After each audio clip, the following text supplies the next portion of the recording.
there, I'm Deanne, and I'm 23. So let me tell you about this wild roller coaster ride with my mother-in-law, Rachel. Now, don't get me wrong, I love my husband, Derek, to the moon and back.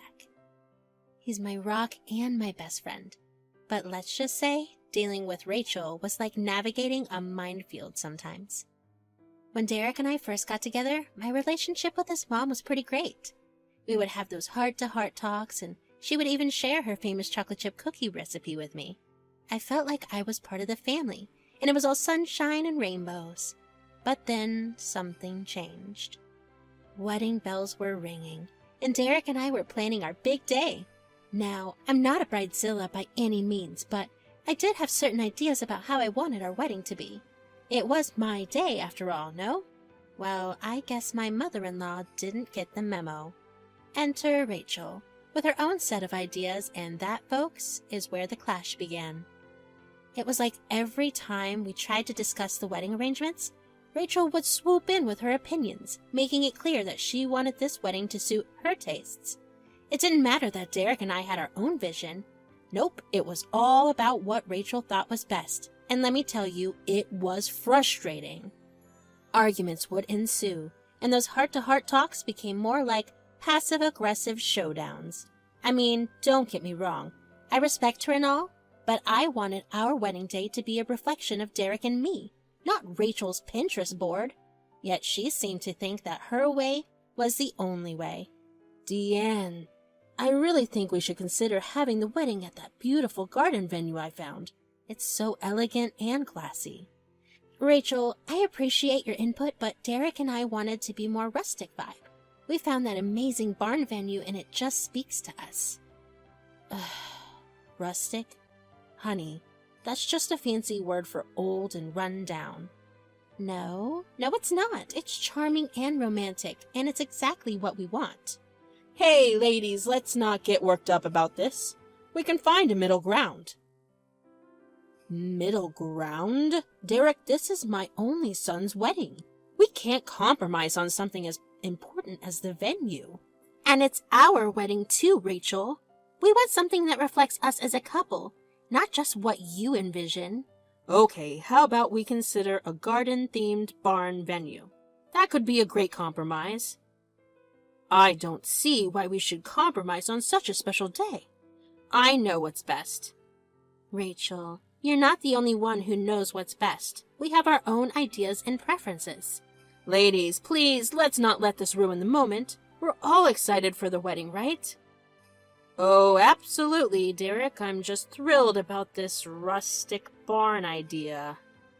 You know what, Rachel? Maybe you should plan your own wedding if you're so passionate about it. Come on, let's not resort to that. We're a family, and we can work on this together. Oh, now we're a family, huh? Yes, Rachel, we are. And you need to respect our decisions as much as we respect yours. Let's take a break and cool off. We'll revisit this when we're all in a better mindset. Fine. I'm done arguing with someone who doesn't appreciate my efforts. And I'm done trying to please someone who only cares about their own vision. Can we please find a way to compromise without tearing each other apart? The tension was thick in the air, and I could feel the frustration boiling over. It seemed like every time Derek tried to step in and help, it just fueled the fire even more.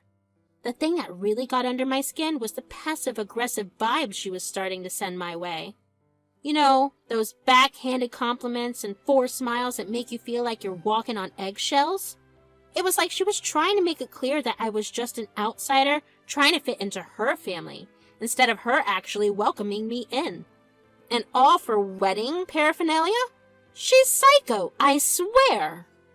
Even though she did her best to break me down, I wasn't about to let someone else dictate how my wedding day should be.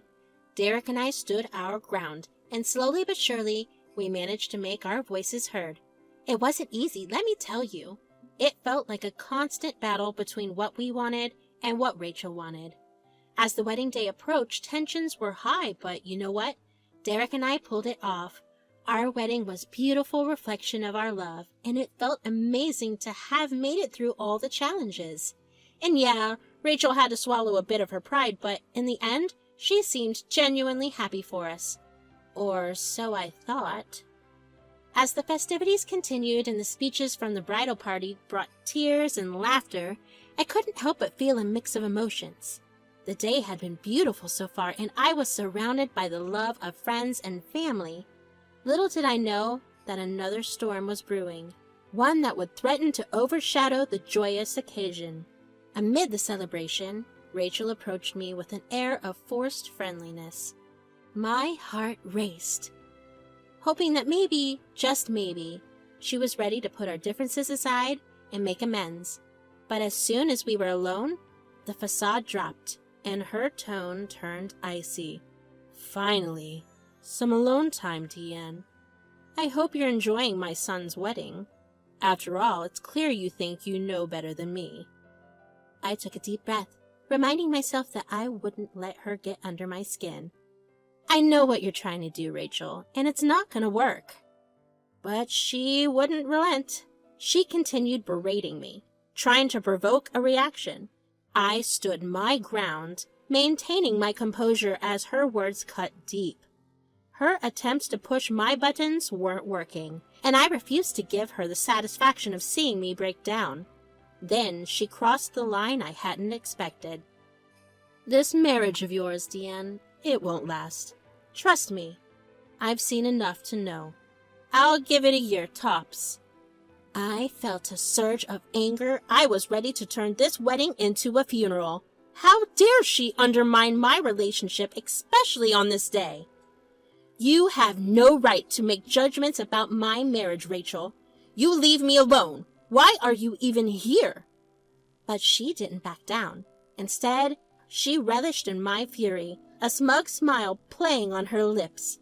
The tension was palpable, and I could sense the eyes of curious guests on us. I couldn't hold back anymore. You have always belittled me, criticized my choices, and tried to control everything. I won't stand for it anymore. My voice rose, and soon enough, the guests began to notice our escalating argument. My heart pounded in my chest as I yelled at Rachel, airing my complaints for all to hear. I didn't care about the attention. I was done being silent. Amid the chaos, Derek and Harold, my father-in-law, rushed over, concern etched on their faces. They managed to intervene just in time, positioning themselves between Rachel and me to prevent a physical confrontation. Deanne, calm down. You better get that hag away from me. Hag? Rachel, that's enough. Come on now. This is not the time or the place. Rachel huffed, seemingly satisfied that she had managed to provoke a reaction. She shot me one last smug look before walking away, leaving me fuming, but relieved that the confrontation had been diffused. As the night went on, I found solace in the love and support of my husband and our friends. Despite the tension, I refused to let Rachel's word dictate my course of my marriage. I knew that the love Derek and I shared was strong enough to weather any storm, even one as relentless as Rachel's disapproval. As the months rolled on, Derek and I proved that Rachel's prediction was far from accurate. Despite her hurtful words and attempts to ruin us, our relationship remained strong and steadfast. Our love for each other only grew with time, and we were determined to prove her wrong. The incident at the wedding had left a mark on both Rachel and me. Our communication became strained and less frequent, and it seemed that both Derek and his father Harold believed it was best to keep some distance between us. It was an unspoken agreement that allowed the tensions to settle, though I often wondered if it was going to be somewhat permanent. As our first wedding anniversary approached, I found myself feeling agitated. While I was excited to celebrate 1 year of marriage with Derek, there was a shadow looming over the occasion. The idea of facing Rachel again and having to be in the same room with her, the thought of being in her presence for more than an hour, was enough to bring back memories of the humiliation I felt on my wedding day. I tried to push those negative thoughts aside and focus on the positive aspects of our anniversary. Derek and I had come a long way in a year, building a life together and facing challenges as a team. We had learned to navigate through disagreements and cherish the moments of joy we shared. Despite the obstacles, our bond had only grown stronger, and that was something worth celebrating. Derek noticed my unease as the anniversary date drew nearer. He wrapped his arm around me one evening, sensing the weight on my shoulders. "Hey, what's bothering you?" "I can't help but think about seeing your mom again. I don't want to ruin our anniversary by dredging up all those memories." "I know, it's not easy, Deanne, but let's focus on us. Our anniversary is about our love and the journey we've been on together." His words offered me a sense of comfort. I realized that he was right. Our anniversary was a celebration of us, our growth, and the love that had blossomed between us. I didn't want to let Rachel's negativity overshadow the happiness we deserved. The day of our anniversary party arrived, and the atmosphere was tense from the moment we set foot in Rachel's house. She was as cold and as rude as ever, her passive-aggressive behavior on full display. I tried my best to avoid her and focus on the celebration, reminding myself that the day was about Derek and me. But as the day progressed, I couldn't escape Rachel's presence. It was as though she was determined to make my every moment uncomfortable. At one point, she approached me with a familiar icy smile. "Rachel, I don't want to fight with you, okay? Please leave me alone. It's bad enough that we are holding the celebration here." What can I say? I'm good at convincing my son and my husband of anything I want.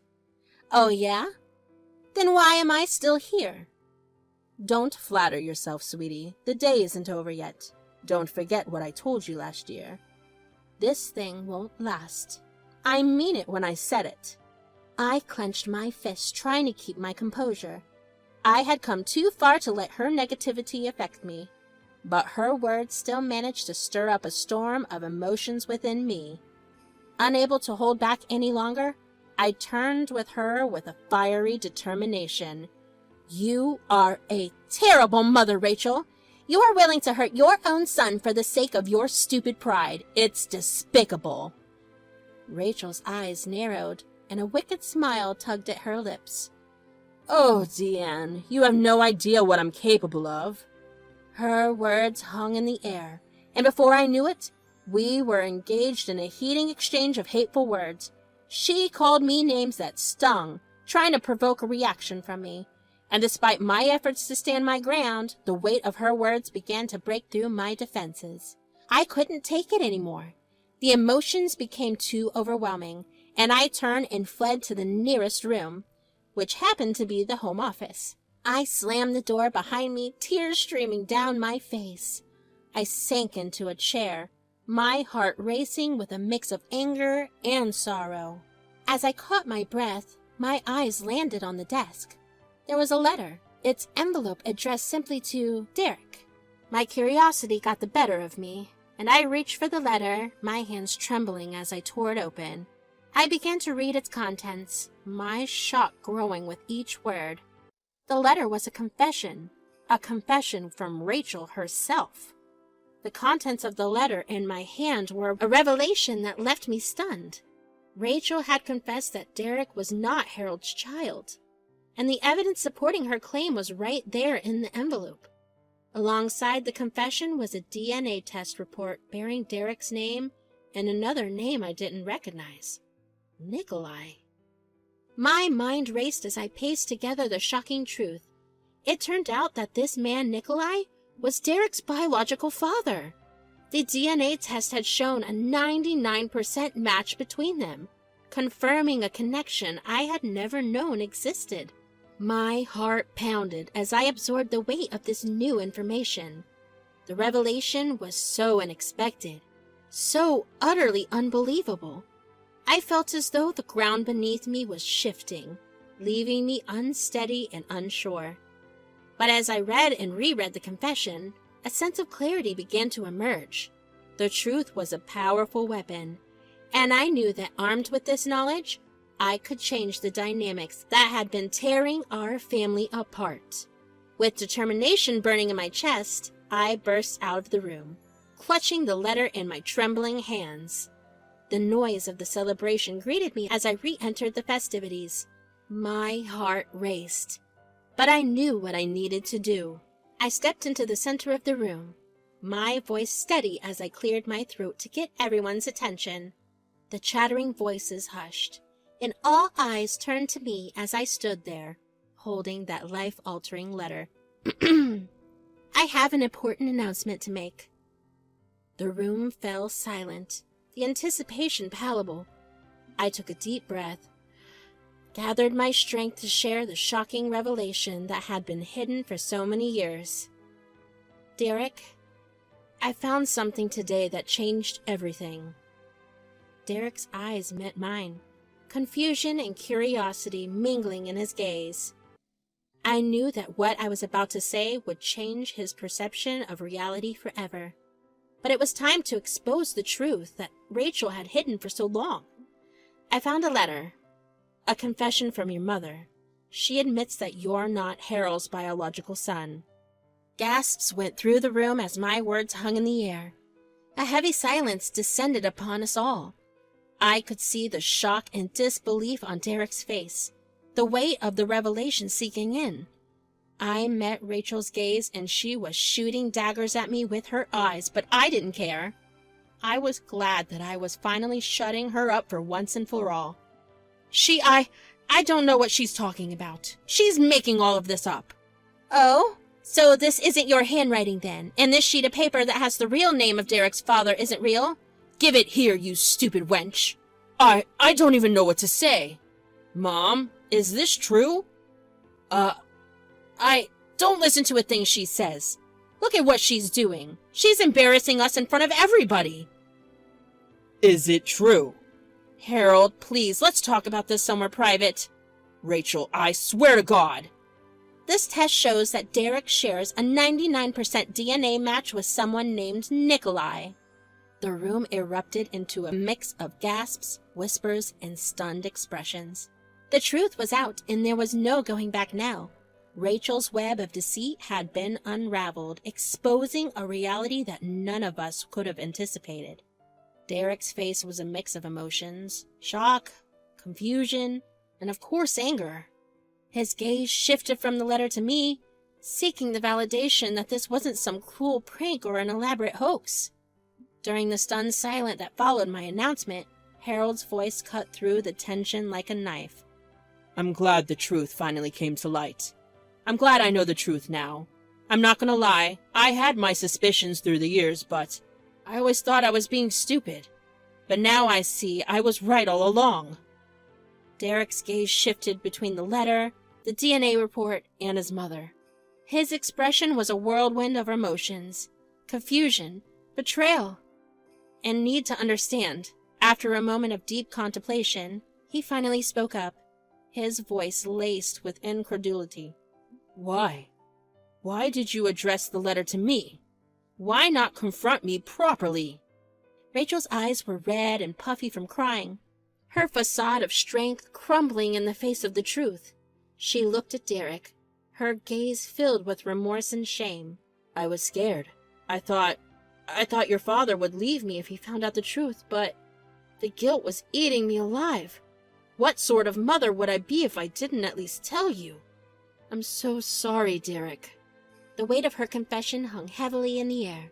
The room seemed to hold its breath as we all processed the depth of her fears. In that letter, the one that she revealed the shocking truth, Rachel had poured out her guilt and depression. She had confessed how the secret was eating her alive, how she felt trapped between her love for her husband and her fear of losing him. And then there was her words about wanting to keep the secret between her and Derek, as if her guilt had pushed her to the point of needing to confess to at least one of them. It was a desperate plea for relief from a burden she could no longer bear. Harold's face was a mixture of sadness and resignation. You were right to think I would leave you, because that's exactly what I'm going to do. As his words hung in the air, Rachel's shoulders slumped, and she sank to the floor, her tears flowing freely now. She begged for forgiveness, her voice crackling as she pleaded for a chance to make things right. But Harold remained silent, his gaze impassive as he turned and walked out of the room, leaving behind Rachel, who was getting dirty looks from all around the room. Her gaze landed on me and I smirked at her, finally feeling good after a year of feeling frustrated with her and her antics. Derek left the room shortly after, also ignoring his mother's pleas when she asked him to listen to her. People slowly left the room, expressing their disappointment and making Rachel cry even harder. After the room was empty, she looked up at me through her tear-filled eyes. Her face was a mask of desperation, a plea for help that clashed with the anger that still lingered between us. "Deanne, please.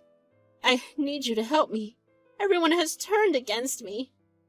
I met her gaze, the emotions swirling within me, a chaotic mix of empathy, anger, and frustration.